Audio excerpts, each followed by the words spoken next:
Hey guys, Infidel1258 here. Today we're going to open one Conclave pack, and then we are going to move into a conversation around meta within the context of Conclave. There's lots to say. There's opinions from me. There's opinions from major account holders in Splinterlands, and I'm going to reference some of them. And so if that sounds interesting, stick around. Otherwise, check out the next video.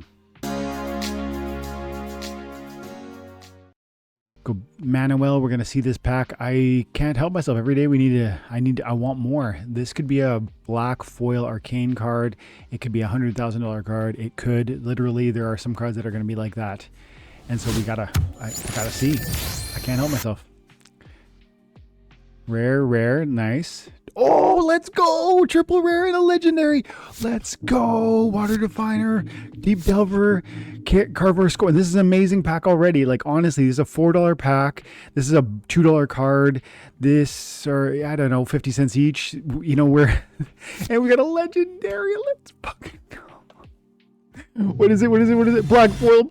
Black foil. Oh, I need a Jurorilla so bad. That's awesome. I need one more. This is a huge pull for $4. This is a $10 card, $2 card. You know, that's a $12 return. Amazing. And I actually need one more of these cards. Perfect transition, amazing start. Splinterlands is crushing it. Conclave Arcana is too exciting. If you're not paying attention, guys, start paying attention. Chase after these cards because, frankly, they're too much fun and they're too powerful. And modern is a whole new thing and it's full of joy. So you guys need to get plugged in if you're not already. Check out the link in the description to join the Splinterlands under my ambassador, and I would appreciate it too. Okay, so Jurorilla. This is one of the cards that I think absolutely is too inexpensive. It accomplishes too much. It is too meta. It is too powerful. And I want to, I guess, speak to some of the ways I see it being played. I don't want to do a deep dive on every single card because there's too much to say. There's 88 cards in the Conclave set so far, and there's more coming. So I don't want to make a 5-hour video. But I do want to say that is one of the cards that I think in particular is very strong and needs to be, you know, probably isn't being properly respected. And I think there are actually a number of them.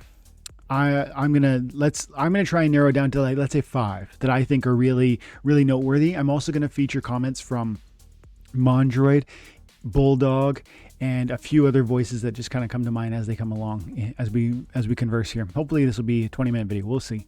So let's start there.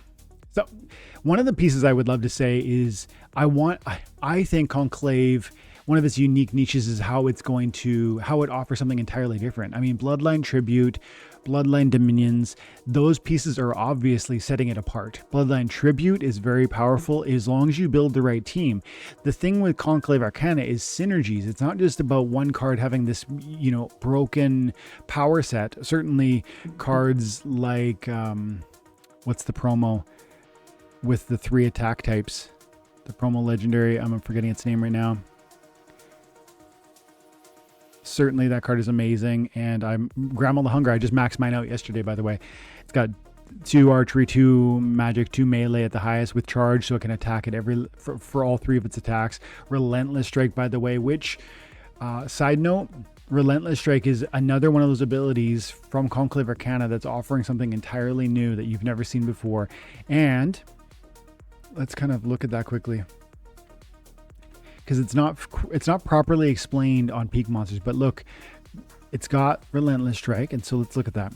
Relentless Strike, attack deal true damage.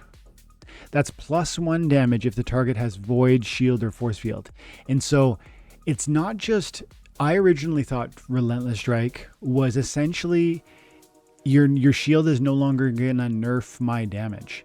It's actually better than that.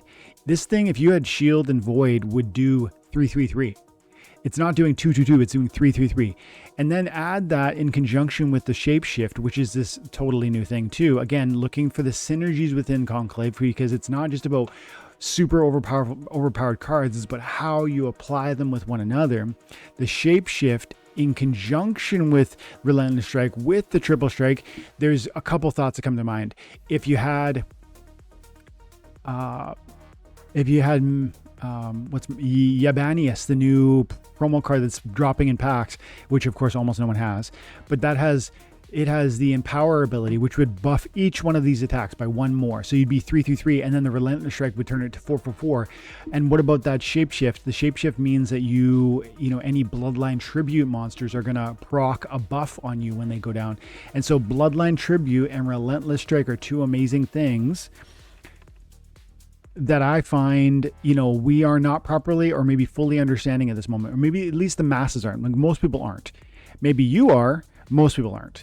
And so, thinking that through, and that's why Moribund is highly acclaimed, because not only is it Bloodline Tribute, but it also has Rebirth, which means it's going to die and it's going to buff all Ulans or Shapeshifters, and then it's simultaneously gonna come back when it dies. So that is just a conversation piece that we need to understand as we go into it. It's not just about which cards are the best. It's about the synergies that exist within the set and then also across into Rebellion. There's so much going on, but there are certain cards that I think are definitely offering something unique that are being overlooked. And I want to start by going over here into a post by Mandroid. And Mandroid's a respected player and, a lot of value in this game. And if you don't know him, he says that he play tested. He says he wrote a post about which cards are, the best, like a quick and dirty analysis. And he gives ratings on each of them. So we'll rip through them quickly. And I want to, let's say play off of his suggestions. He's a significant player and he knows this space and he knows the game. So there's that, but I want to play off on his ideas too, because it's always interesting as we have this. If you think of this video as a conversation, you're going to hear my thoughts and you're going to see some of the thoughts from Mandroid. I'm also going to reference some things from Bulldog, etc. And you're going to see that there's this ongoing, we don't necessarily all agree. We see different pieces or angles, and I think that makes perfect sense in the context of a game like this, because there are 20 different ways to approach every single situation, and that's one of the amazing success points or reasons why Splinterlands is so fun, because there's so many ways to approach every single challenge, every single rule set, every single mana cap, every single splinter. It differs in so many unique ways. There's tons of agency for the player. But he's saying Ordum Greybrow, which has the Resurgence as well as the Spite, it's a very powerful card, and I very strongly agree. That was one of the gold foil legendaries that I was able to pull. Blazebeard Merc is number 2, and Inept Healer is number 3 from the Fire Emblem. These are the 100 would be a very amazing card, and 0 is a terrible card. And I don't want to go down, all the way, but I do want to note that 84 feels. I don't know if I would have given Vicious Giraffe a higher score, but I certainly find that Vicious Giraffe synergizes extremely well with Cavewise Finder. But then I also know that Mandroid points out his criticism of Cavewise Wayfinder is primary. 81's a good score. And he says, good card, but I found that I was playing Greybrow more often, which is to say that Cavewise Wayfinder is a solid card, and therefore I think Vicious Giraffe probably merits more appreciation in this than 84, because I think this synergy is amazing for reasons I want to explain in this video. But he's saying, look, I've more often than not played Greybrow, and therefore I didn't enjoy Cavewise, and I think therefore Vicious Giraffe got a lower score than maybe you might otherwise. If you use this, I think this might be one of the best 1-2 punches in the game right now. The Cavewise Wayfinder has Ambush. It also has Reckless. It also has Void. It also has a huge hit point pool. It's a strong tank, and it's only 6 mana. The Vicious Giraffe is a secondary tank with Reach, and it has Painforge, which means when it is damaged by Reckless, which the Cavewise Wayfinder has, you're going to see an increase in melee damage output. And because Cavewise is shooting in round 0, it's going to hit Vicious Giraffe once in round 0, then once in round 1, and Giraffe is going from 2 to 4 by round 1. And so damage output rapidly escalates, and that's assuming you don't put another Reckless in, say, in spot 3. And so Vicious Giraffe, really, I like that card a lot. Plus it has a lot of good things like Shield Ward, I believe it's called, which provides a shield to your primary tank, which is great on Cavewise Wayfinder, which has Void, 11 hit points, 4 armor, and then Shield. And so that synergy to me is something that I don't know. And to that point, I actually saw the Cavewise Wayfinder today. The price points are just kind of ludicrous. So let's spend a minute on that one. So the regular foil Cavewise Wayfinder, if you want a max copy, should be about $60. This is what it was earlier, $57 right there for a max for 400 CC of this card. It's a great card. That's a reasonable price for a quality card. But if we look at the gold foil, you'll see something very interesting, or at least you would have seen. Let's see if it still exists. This morning I saw 38 copies is literally $2 more. It's $2 more to have a max gold foil of this card than it would be of the reg foil. That's a mistake. And it's a strong card. I say so. I gave you reasons for it. I showed you a connection, a pairing. I talked about how synergies are important within the context of Conclave Arcana. And you need to not just have one card, but you need to see the synergies across cards. And I really, really believe that this with Vicious Giraffe is super powerful if you use it in the right context, especially when Giraffe is at the max level, because it provides shield to this card with 11 hit points. So, take this with a grain of salt, but $60 for a gold foil versus 58 with the reg, there's something going on there. And to me, that says bargain on the gold foil. I think that's people just trying to liquidate some cards. They like, I already have a regular foil. I don't need the gold foil. So they sell their gold foil copies in order to get more packs because the chase is real and they're after those black foils.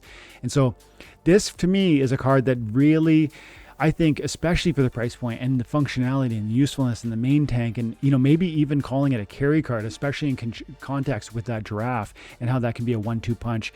I like that a lot. And so that's maybe like card number 1 I really want to speak to. And it's a bit of a difference from what we saw Mandroid saying. I won't disagree at all that Oridum Greybrow is amazing, exceptional even. And there's so many reasons why you would like that card. And I think everyone probably needs that card too, which I could go and say all of these cards are probably in some ways being underappreciated, because the truth is we're chasing after 80 different cards right now. Plus you want to buy more packs, plus you want to buy land, plus you want to and so we can't spend everything everywhere all the time, and that's why certain things probably find price points that don't make sense, like gold foil Cavewise Wayfinders, or the black foil on this, by the way, is at 220 right now. And the black foil is at 200. Check this out. There's a black foil at 199, and there's a gold foil arcane, which is maybe a smoking deal at 220. I don't see why this would be $20 more than a black foil. There's 50 of these, and there will only ever be 50 of these. And there may be 100 or 200 or who knows how many of the black foil copy. It's depends on how many packs open. So enough about the Cavewise Wayfinder. I think it's amazing. It's one of my cards that I think we probably aren't really respecting as much as we probably one day will. Let's move on. Mandroid. Greybrow's awesome. Blazebeard's awesome. Inept Healer's awesome. I liked seeing this. Swiftbeard Stout with Dwarves. He says he's got an 87. That's a very good score. He says his value comes from the Bloodline Tribute with Dwarves. And so he does also say later on, Swiftbeard Stout without the Dwarves is only a 50. So, and I have to agree. The interesting thing with Swiftbeard is that he has a taunt and he has Bloodline Tribute. So if we come over here quickly and we just remove Cavewise Swiftbeard, there he is. This is actually the card I got in black foil, one of the card rares I got in black foil, one of the two. Great. I like it a lot, but I mean, at the highest levels you're getting Blast, which is cool. You got the taunt with the Bloodline Tribute. I would say that's the real 1-2 punch of what this card is capable of. 9 hit points is no joke. I don't really think Backfire is all that important. I don't really think Blast is all that important because he's not doing a huge damage output anyway, so the Blast is largely irrelevant. And the speed isn't so crazy that Backfire is going to happen a million times. Nor does he have Phase, nor does he have Dodge, nor does he have Flight. And so for all those reasons, this is the reason this card is exciting. And for him to say 87, I don't have the Dwarf play, but I could see it. Again, you have to think beyond what you maybe have access to now and recognize what you could have. If you're playing the Dwarves, this is a very important card. And I like that. Now, I think I might move on from Splinters, but let's go back to Mandroid's thoughts primarily. Yeah, I don't think there's anything else I feel I need to say in there. Water Element.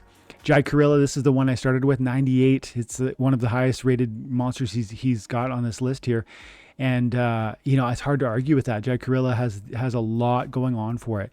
Not only does it have tank heal, but it has double tank heal because it has Echo. And, resiliency is a real, like, we've moved away from resiliency in Conclave. With Rebellion, there was a lot of sustain, triage, repair, tank heal, self heal, all these different things that would let you out survive me. But now it's more who can be more explosive, who can, destroy the other before. It's more offense, less defense. And so healing isn't necessarily going to cut the mustard anymore, at least not single heals. But this one has an echo in conjunction with a tank heal. And so you're getting the double heal. Plus, with blue, you could play EMP, which means you might put a repair on this card and get an echo out of that repair. And that's always excellent as well. And so there's different ways to benefit from this. That is only one facet of how good she is, though, because check this out. 7 mana is not a lot. And it is providing 2 damage, which is not nothing for 7 damage. It has the cleanse rear guard, which is such a rare ability. Again, such a rare ability. It's got 9 hit points with 1 armor, which is actually not, it's quite strong. It's by no means a pushover. It's not 4 hit points or 5. It can take a few hits, and it's probably going to be placed in a manner that's going to prevent it from being targeted down. So, that 9 hit points is meaningful. And for this too, this is the second massive piece from this card, and why I feel it absolutely is a must have. And I think this number doesn't make any sense. The best legendaries are probably $15 to $20, maybe 30 to 40 in some contexts, but 15 to 20 at minimum. And I think this is in that conversation at minimum. So this feels like people are getting lucky pulling a Jurorilla and they go, well, I'd rather have 2 new packs and see what I can get. I think that's what's happening with a price point on like this. And especially as Conclave airdrops start coming and we start seeing the wagons, I don't think you'll see any more of this kind of pricing, especially as we begin to build out the meta, better understanding the meta, really. It's like this observation period and window where we're learning what's really working. And I think Jurorilla hasn't really been seen in the way that it will be. Not just because of the double heal, which is crazy. The cleanse rear guard, which is crazy, but the phase in conjunction, in particular, with let's just quickly show you battle. I've tried this lots of time and it has worked. Other times it hasn't. Check out this win. No, I didn't use it there. I've got it. No, I haven't done it recently enough. Oh, here's one. This was a loss, unfortunately, but I put my Jurorilla beside my Commander Slade, and the Slade's got 6 speed, dodge, and it's going to have phase too. But here's what the problem I ran into is he really leaned into True Strike, and the ambush in conjunction with the double striking Mandroid with True and the Kai with True he got me. That was too much, but I love it. I really still think there's a real strong play here. I think, in fact, it would be better if I had a double heal, because look, we only went to 3, we went to 9. And where would that put us if we went to 9 instead? And so we end up losing this one. But yeah, my Jurorilla is not properly leveled. That's a piece of why we lost. And he very, let's say, fortuitously chose ambush with 2 True Strikers. And so I think my point still stands. Jurorilla is amazing. He loves the Tsar Gruul with the orcs. I was surprised by this one. It's a taunt monster, which is great, but it doesn't have any sustain, and it's like lower than, it's like 12 hit points or something. It's not a cheap card. So I don't know if I see that one. I'm not saying he's wrong. I just don't know if I see that. Aerial Shield Maiden has an opportunity archery and an armor strike, which hits with the archery, which is huge. Such a good card. I agree. From the blue team, my secret sort of monster that I really, really think is a super strong buy is actually the Runic Sky Trunk. So let's feature that, and we'll talk about that for a little bit here. Runic Sky Trunk. Runic. And it's not legendary. There she is. So the Runic Sky Trunk is my sort of secret card from the blue team, and here's why. It has Reckless, which again procs Painforge.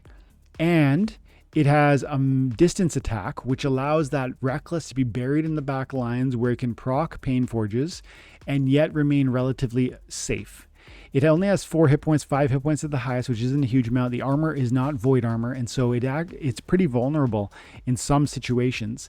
But if you utilize the positioning well, for 5 mana, this is going to proc 2 Pain Forges and really amp up what your possible damage output is. Plus the Protect really synergizes with what? EMP, and then your armor strikes, or your void armors, or your repairs, or your taunt monsters that have void armor, like the white team does, and you can play that with EMP and the blue-white combo. And so much going on here, so many synergies. This is working really well with Rebellion as well as with Conclave because of the Reckless. And the Reckless, again, one of those new abilities that is changing how things are operating. And I really don't think we properly see the fullness of why. I don't think Reckless is being respected. I don't think Painforge is being respected in the ways that it probably ultimately will be. This is in my opinion, is a real sleeper card. And the price points on these one, if you were to buy a reg foil and get a max, you're looking at, look at that, $48 for a rare. For a max rare, that's not a lot of money for a max rare. $1 per BCX is kind of a number that feels like people like a card quite a bit, and yet it's not crazy overpowered. I think that's where this lands. It's not crazy overpowered, but I really think people are going to like when they start to understand what it's capable of. And I didn't even mention the best part. The best part about this card is when there's a melee from any position, what happens is not only does the magic attack proc your reckless damage to your neighbors, which buffs them if they have Painforge, also the armor strike procs the reckless, which damages your neighbors, which can be a double reckless or double Painforge benefit. And if you have one monster on either side, you're actually every round bringing their damage output up by 2. That is huge. If you use that well with taunts, if you use that well in maybe a magic, in a melee from any position rule or a weak magic rule set, watch out. Sky Trunk is serious. Perhaps a bit niche, but I think powerful, and I think maybe better than maybe some people are recognizing. 84 is a solid number though, and I wouldn't necessarily go 90. Yeah, I mean, I'm in the same range. I just don't know if other people are seeing it. Let's see if we can carry forward to the Earth Elemental.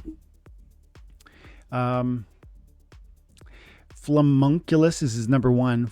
The 2 mana Poison Burst. I don't have that card. I haven't used that card. It's hard to disagree with a 2 mana card that can do something like Poison Burst, which is potentially really powerful. I think maybe I think I need to refrain from comment on this one because I haven't really explored the Earth Elemental very much at all. Yeah, 2 mana with a decent damage output, little league opportunities, reasonable amount of hit points, and the Poison Burst. It's like you're just okay to let this thing die. It's going to do damage with that. Poison Burst is pretty powerful. Also, for the same reason I like Silverleaf Mage. It's got the Poison Burst and it's got the Divine Shield at the highest levels. Good amount of hit points and the Taunt. All of that works for me. But then you also have the Sylvan Sentinel with the Resurrect. Those feel like a 1, 2, 3. If I was going to single out. But maybe my 2 more quick things. Fenmore Wood Troll with the Wing Break can be very powerful, especially if you added 1 more damage output. If you use Fenmore in conjunction with Squirrel, which gives you the +1 damage, and then you got Wing Break and you run against, especially in Earthquake rule sets where you maybe predict that, and then Headwinds, it's like, that's a nice kit. That makes a lot of sense in if it's a high mana, green-red, archery-only rule set. Like, this is a powerful card. And then you would definitely also play Silverleaf, right? Because you'd want to taunt them down and send the poison back at them. And so I like those for a lot of reasons. I also veered Venomancer for 5, and the shield ward is actually very powerful. And so, it's you can slip this in the second spot and really buff your front line. So those are some secrets, or not secrets. Those are some of my enjoyable ones, the ones that I'm kind of observing. But I really haven't played green very much, so I don't want to spend too much time on that one. Life. Moribund Arrowbait, 96. Rebirth in the Bloodline Tribute, like we talked about. Yeah, certainly very expensive. And the price point even now is relatively inexpensive for that one. So, despite it obviously being a strong card, and I think everybody knows it's a strong card, it's still affordable. Where is it? On the reg foil version, it's only $6 on the per BCX.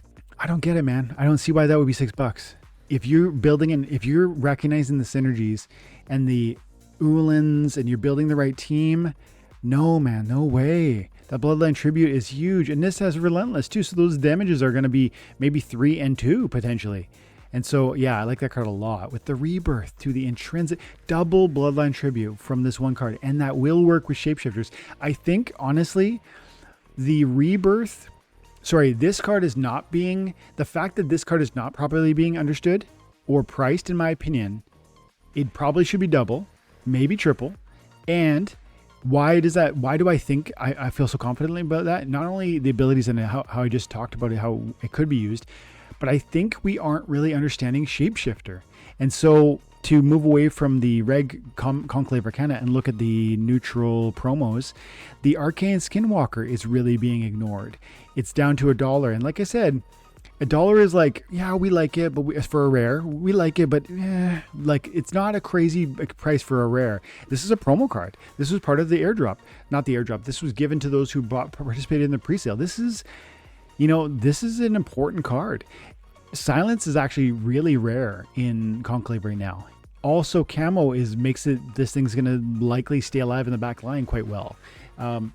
Shapeshift means those Uland Bloodline Tributors, like that one Moribund, is going to buff this thing. By the time Moribund goes down twice, you're doing 5 damage.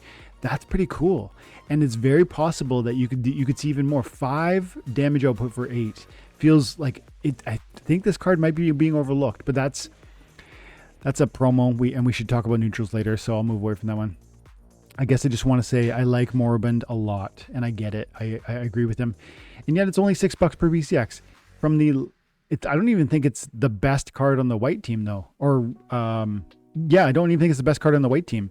I think Leoldin Sifu, this is my card that I would say is crazy powerful. Relentless Strike again, doing not just the damage that it's depicting, but more. If you have a shield, I'm doing 5 damage. And if I because this is white, I can put EMP and put an armor strike on this thing and just destroy, because you can have 10 armor on this thing, 12 armor. And so dropping nuclear bombs from the second position with a flank monster in the first, this card is so good. It's absolutely crucial to high level success. Every time I use it, if you're not using it, I find that I win. Like I really, it's actually an amazing card. It's only, it's $100 for a max copy. Again, in trying to compare it, like looking at what the most expensive of the Rebellion, how are they compared to the most expensive? I feel as though the Epic is probably at least fairly priced. But then remember also, Rebellion used to be higher when there was Rebellion airdrop points, and has fallen since because airdrop points are no longer primarily from that side. But from that same argument, these should have a higher value, because these are going to have full airdrop point value from the mage wagons that are coming really soon. So Leland Sifu, from the life you said, Mandroid said, Caravan Guard. Yeah, I do hear that a lot. And the Echo Triage is certainly powerful. I don't argue with it, but at the same time, I don't primarily use it. And my Caravan Air Guard is like lower level, so I probably should refrain from that. Yeah, he only gives it a 75 on the Sifu. Interesting. Let's keep going. Death. Lucky Longshot 97. Yeah, double weapon trainer. Hard to argue. 3 mana cost. Filthy Scavenger with the gnomes. If you've got the gnomes, right? If you don't, the number goes down, I guess. Filthy Scavenger 75 without gnomes. Craniax is one that I've kind of maybe been sleeping on. Final Rest makes all of the cards on the map, yours and your enemies, no longer rebirth, no longer resurrect, no resurrect abilities. That's meaningful. That's an amazing control ability. So Craniax is another gold foil I pulled, and I did trade it away for some additional cards. Umbrell Elemental 88. This is the gold foil arcane card that I own. Is there anything I want to say in here? Death element. Maybe I'll just say that I think the Umbrell Elemental is probably better than we are currently imagining. Yeah, why would I say that? This card at the highest levels has Void, Taunt, Swiftness, and Deflect Shroud. And the Void with this amount of hit points isn't maybe huge, but you bring the right silences, and I think suddenly, you're laughing. And it's only got 3 speed, but what if you brought Blind? What if you brought Phase Ward to be next to this thing? Which is possible, actually, if you have a black-blue combo. and then you black-blue Cryptic. There's a Blind intrinsic to that summoner. So, pardon me. I really think Taunt is deeply meaningful because it lets different other things happen, like Scavengers get bigger, or Life Leechers get bigger, or some of your main damage blasters or executors, they get going while the taunt is distracting. And so for those reasons, I really think Umbrell Elemental might be the one that clearly Lucky Longshot's amazing. Of course it is. But I think maybe Umbrell Elemental is not really being properly understood. Okay, let's move on from Death. Dragon Elemental, Desolation 82. I just want to speak to that a little bit. I don't know the other ones so much, but let's just look at Desolation. Is so interesting to me because flying, enrage, that's potentially really evasive. After it takes the damage, it's going to go up to 6 hit points at a speed, which is very evasive with the flying. Wing Break, which not only means the 5 becomes a 7, which is crazy, but you also have piercing with that. And so that's potentially really a killer. And this will fire from the first position if there's a flyer in the second, third, fourth in the back line of your opponent's team. And it has spite, and so it's retaliating on death. I think this card's really, really good. I haven't utilized that. Mine is not maxed out, but I think this is interesting. I don't know if it's hard for me to say it's better than 84 or whatever he just gave it because I haven't fully explored it. But I just really think the Wing Break is actually, like I said with the green archer, I like Wing Break a lot. I think it's a real game changer, especially when you use tactics and recognize with how tactics work when a battlefield lines up. If I have a Wing Break monster or 2 in my lineup and I go, I can ambush with them if I need to. If you have flyers, or if you don't have flyers, I'm going to ambush with my 1-2 punch on the front lines, maybe, right? To give yourself those options means that you have such versatility with how you utilize your tactics. And Wing Break is one of those ways you can maximally affect, just like a blast, just like an execute, just like a piercing damage monster of any kind, really, because they can be really killers. So I like this card a lot. And this is one of the only black foil arcanes, by the way, that's legendaries that was pulled, and I heard it sold, so that's cool. Okay, so I don't have much to add about that. I'm getting to know Sheng. I'll say that as well. I think this is going to be a solid card. The poison is pretty cool, especially when you use it with taunts. Like if you can use a taunt for all the reasons taunt's awesome, you drop a poison burst on your taunt, you know, all the better. So I like that card a lot. Just maxed that one out. Okay, is there anything else? He had neutrals. Let's rip through let's not spend too much time. We already talked about Grandma the Hunger. Yes, it's amazing. Shapeshift's amazing. Arcane Skinwalker, he says 95. So he agrees that Arcane Skinwalker needs more respect. $1 probably doesn't justify a 95 score. $3 probably justifies a 95 score. So either he's wrong or the market's wrong. I would be inclined to say he's right. The market hasn't caught up to how meaningful Shapeshifter is because they don't really understand Bloodline Tribute and how well that could be utilized. Bren Palesworn has a double weapon train. Yeah, high score is amazing. And I guess I would finish by dropping in one thought over here from X, where Bulldog shouts this out. He goes, "This is the most underrated card in Conclave Arcana right now. The market doesn't value it right. Even after I picked up this, it's still by far the cheapest black foil rare on the market. The Relentless Strike is one of the best abilities in the game. And everyone still puts a shield card up front. This card terrorizes them." So he's right, man. Relentless Strike with 4 damage, 5 if you're using Squirrel. Piercing will cut through that 1 armor. Dispel is probably going to take away some buffs on your main tank. This is a powerful card. And for 25 bucks, I bought a regular foil. Cheap, man. Cheap. Great card, Relentless Strike. So from neutral, I might agree with Bulldog here and say this would be a sleeper that I don't know if everybody's really seeing. And he makes the point that the black foil is really affordable. So let's just have a quick look at that. Go neutral and let's look at the black foils. 300, 325, and 600. I don't know if I like Anu very much. She's not enough hit points for me to be a flanker. I know she's got the void armor, but still.